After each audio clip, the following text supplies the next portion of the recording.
Right now, there's a massive manhunt underway as police search for 9 inmates who escaped from a jail in New Orleans. Officials believe the inmates may have gotten help from inside the sheriff's department. 10 total inmates escaped the Orleans Parish Jail, but one has already been captured. Another inmate believed to have escaped was actually found in another cell. Officials discovered the inmates were missing this morning, but now police say they escaped around midnight. All of the men are accused of violent crimes. At least one of them has been convicted of murder, and another faces a second-degree murder charge. New photos from inside the jail show a toilet ripped from the wall and handwritten messages saying, "Too easy" and "We innocent." The sheriff says the inmates escaped through the hole, climbed a jail wall, and ran across the interstate. Some of the infrastructure, some of the fixtures were removed. We know that this could not be removed from the inside. So we are investigating that to see exactly who entered these areas, what kind of work was done, if there was work being done, and if this is an inside job. Investigators.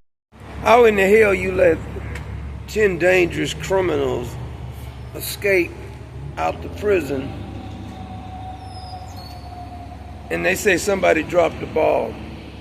Thank you, Captain Obvious. It's obvious somebody dropped the damn ball. But here's the good news. We got 2 very capable people, 2 women, and they're on the job, and you can feel safer now. Would you like to see these 2? One's a captain with some funny glasses. The other one is a little old lady that you remember when they had the terrorist attack down there. She's on the job. You can feel safe now.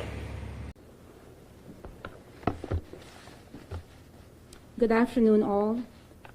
I am Major Stephanie Minter Gibson, and I oversee the Crime Victims Unit for the Orleans Parish Sheriff's Office. Once I was notified about the escapees, I immediately gathered a team of experienced staff, and we started calling victims and survivors just to make sure that they are aware of what was going on and that they are safe. For the records that had no information, I immediately reached out to our partners such as NOPD Special Victims Unit, Detective Walton, who was very grateful in helping us, and she provided us with other information that we were able to call those families and help them as well. Once we finished the first batch of victims, we started calling the second batch, and actually the reason why I'm saying that is because I separated them. The chief from the DA's office, victims, Alison Morgarder, reached out to me, and we both were calling victims. What she had and I did not have, we shared information, and we both gathered all the information, and we made sure all victims were aware of what was going on.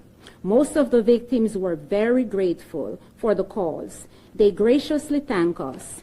We additionally sent our detectives to their homes for more safety measures, and that alone speaks measures. I strongly encourage all to educate the community on the importance of Vine Link. This is a free app that is listed online, and it is also a guide for victims and survivors to track offenders while they navigate the criminal justice system. The number for Vine is 1-800-277-7477. I'm sorry, it's 1-866-277-7477. We are located here on the 3rd floor of the Sheriff's Office, and our contact number here is 504-827-6754, 504-202-9229. Thank you.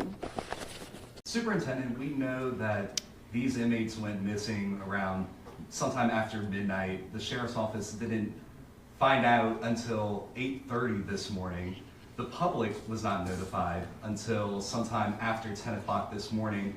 How crucial is time to, number one, recapture these individuals, but also to alert partner agencies as well as the public to be on the lookout for these people? That's why I'm here. So I only learned about it as well.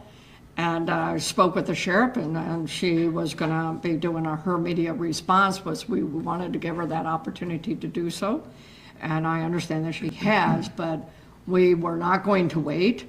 So when we learned about it, we knew the immediacy to at least inform the public. Even if we didn't have pictures ready and all of the names ready, we didn't have that either. But we need to let our public know. Again, if you see something and you feel that it's not, a hunch is okay, folks, you just call us and we're going to check that out. Do you feel like she should have notified sooner? You know something, we'll deal with that at another time, but we are working collaboratively as we always have. But we, wanted to immediately notify our public because we knew that these escapees would be in our city. Is it concerning to you that you all were not notified until 10:30 when they knew about this at an 8:30 head count? Of course, it's concerning. Of course it is. But these are things that we can work out. The issue is more immediate than are we concerned. The issue is, but it's unlikely. How are you all able, NOPD, able to apprehend that one escapee who is in custody? If I'm not mistaken, it was through a camera. Is that right? Now, y'all, we have, through Project NOLA, the cameras do have facial recognition technology. I'm not going to get into it other than to tell you this is the exact reason why facial recognition technology is so critical and is well within our boundaries of the ordinance here, because we are allowed to use facial recognition technology in an event just like this.